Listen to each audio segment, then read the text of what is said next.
Hello વિદ્યાર્થી મિત્રો, આજે આપણે જોવાનું છે ધોરણ 9નું ચેપ્ટર 11 પૃષ્ઠફળ ઘનફળ સ્વાધ્યાય 11.3 નો ત્રીજો દાખલો. આ દાખલામાં તમને શું કહેવા માંગીએ કે એક શંકુની ઊંચાઈ 15 સેમી છે. ઊંચાઈ એટલે એ તમને કેટલી આપેલ છે?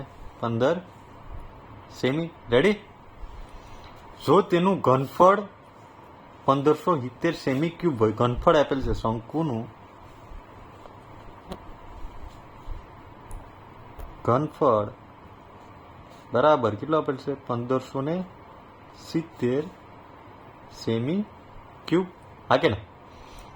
તો તેના પાયાની ત્રિજ્યા શોધો. એટલે તમારા આર શોધવાનો છે. પાઈની કિંમત તમને આપેલ છે 3.14 લેવાની છે. ને આ દાખલો છે એ આઈએમપી, મતલબ કે એક્ઝામમાં પૂછાઈ શકે, એટલે આવા દાખલામાં વધારે ધ્યાન આપો. હવે જો આપણે ત્રિજ્યા શોધવી હોય તો કેવી રીતના શોધશું? આમ વિચારો તો કે ભાઈ ઊંચાઈ આપેલ છે, બરાબર, ઓકે, ને ઘનફળ આપેલ છે. તો ઘનફળનું સૂત્ર શું થાય? તો આપણે ખબર છે કે 1/3 પાઈ આર સ્ક્વેર એચ છે. આ સૂત્ર છે.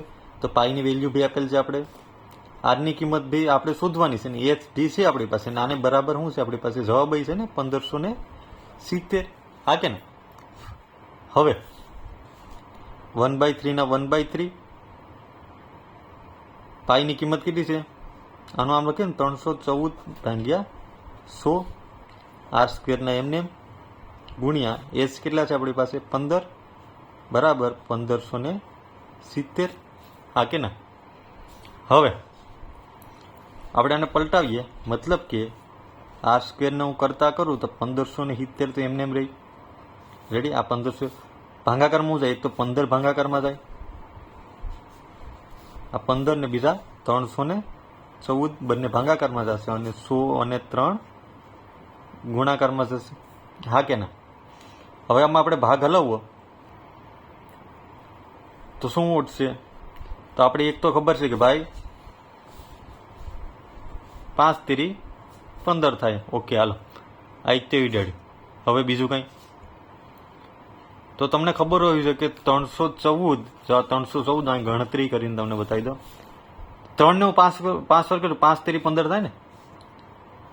314 ગુણ્યા 5 કરો એટલે 1570 આવે. જો તમને નવી તો આપણે જોઈ લે.